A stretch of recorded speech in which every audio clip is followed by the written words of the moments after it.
wanting to do a video about life after infant loss. This is a little bit of a serious video, so if you're not interested, it's probably a good time to click away. I want to talk about what's been going on since losing Amia. If you guys don't know and you're new to my channel, I lost my daughter. We lost our daughter at 32 weeks gestation due to a placenta abruption. It was a silent placenta abruption, which means no hemorrhaging. It was completely silent, didn't know it was happening. The only sign that we had was decreased fetal movement. So yeah, that's what happened, and I have my video to how I lost her, the complete story to how we lost her down below. So if you're interested in hearing that, you can click that video. So yeah, it has been 17 months since Amia passed away. I'm not gonna sit here and say that it has been easy. It hasn't been. It is. I don't feel as like I can talk about her without crying now. I still get those awkward interactions with people when they ask the dreaded question, how many children do you have? Now that I'm pregnant, I get asked that question a lot, and I fight with it. Like, I battle with telling people because it's so uncomfortable for people who have not experienced it to hear something like that. Like, I have 3 children, 1 in my belly, 1 in heaven, and 1 here. Well, I have 4 to tell you the truth. Which one was lost at 10 weeks, I'm sorry, in 2010 from a miscarriage that I was unaware of the pregnancy. But I remember I had the miscarriage in 2010, and honestly, when someone asks me how many children I have, I say I have 1 living child. Those exact words that I say. And I'm currently pregnant. That's what I say. Because it makes situations really awkward. I get asked that at work a lot, and I just don't want to disclose the place that I work at. I don't want to disclose anything, so I don't answer that question for the most part, unless I know that person has suffered a loss. Then I choose to disclose with discretion. My emotions since the loss have been up and down. I still have grief bursts. I still have moments where I cry myself to sleep at night, and I still have days where I'm just like, I just have bad days still. And I don't know, sometimes I think I do have those feelings. Gosh, I wish this baby was Amia, but I know that's not why I got pregnant. But I do have those thoughts, and I know those thoughts are normal. And I've just been kind of living. I'm trying to be positive, and I do allow those grief bursts to happen. I still sometimes feel like one random day I would wake up and just hate the world. I mean, like, literally don't want to get out of bed, don't want to talk to anybody, just don't want to go to work. I don't want to do anything. I just want to stay at home and rock my baby's urn. That's all I want to do. And that happens at least once a month. I'm like that. I'm not gonna sit here and sugarcoat anything. I still, even though I'm in my subsequent pregnancy, I still have hard time. I still grieve the baby that we lost, and the love will never go anywhere, and that pain unfortunately won't either. And that's something that I choose not to ignore. I allow it to happen, and I'm fine with it. I think that the grief is that pain, that grief is also love, you know? So I try to remain positive, but I do allow the grief burst to happen, and I'm pretty honest about it. And I'm not ashamed. I'm not ashamed at all. Yeah, so that's pretty much what's been going on past infant loss. Every 12th, it's another month without her, and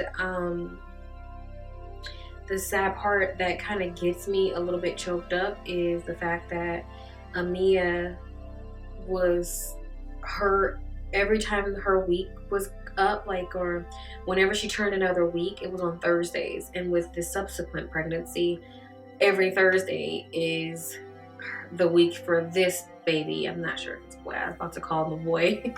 But every week is Thursdays too.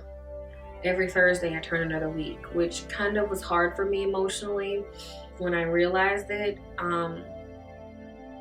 Like, because we're celebrating the fact that baby's made it to another week, but we're kind of sad still on the 12th, every 12th. We're still like, we miss her, you know, and I'm not ashamed of that. And it's like a scar that you want to carry. Like, I don't want that scar to fade, because that symbolizes my daughter. Do you know what I mean? Sometimes I cry in the shower.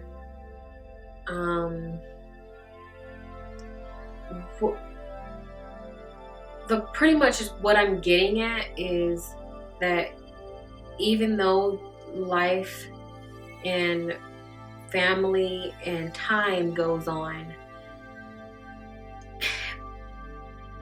you're not going to be stuck, but you're still going to mourn your child. And that's what I'm doing. I'm still mourning my child. And I don't think I told you guys, but my grandmother lost my oldest aunt one day after birth. Her name was Elizabeth. And my aunt would be 57 right now, and my grandma says that she still mourns her child, that if she slows down or gets too quiet, she thinks about her daughter, because she went to sleep with her daughter and woke up and Elizabeth, my aunt, was gone. And she says that it still hurts. Like, every time she thinks about it, it's like a pinch in her stomach. And I know it's something that you don't get over, but you just learn to live with it, and to suppress it, if you know what I mean, so that people won't be uncomfortable with it. It's the truth. Some people are uncomfortable with you talking about your quote unquote deceased child, and I know that's kind of rough to say, but it's the truth. People don't want to talk about it. Before I lost Amia, I was arrogant. I didn't think babies died.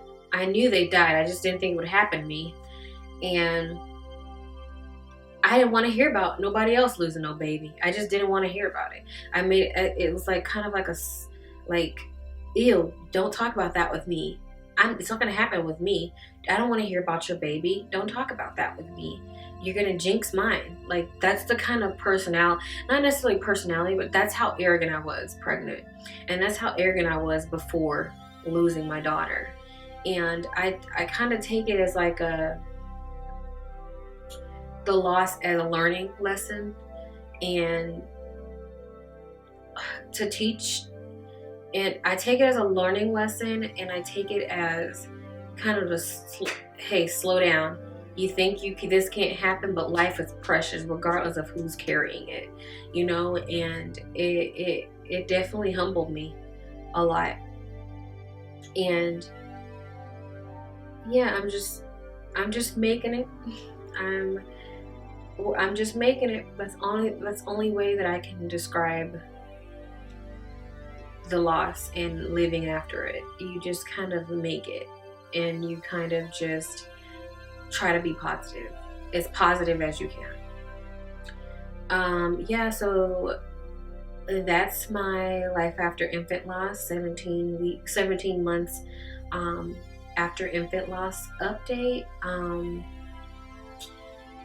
I've been receiving a lot of comments about loss and recent loss, and I want to say my deepest condolences and thank you for sharing with me. Thank you for commenting and opening up, and even or emailing me and telling me, you know, I appreciate it, and it lets me know that I'm not alone, and I'm trying to let you know that you're not alone, and the crap hurts, and we're sisters in loss, and we have to band together to help each other because no one understands like the one who carried them. So yeah, thank you for watching, and I will talk to you guys later. Bye.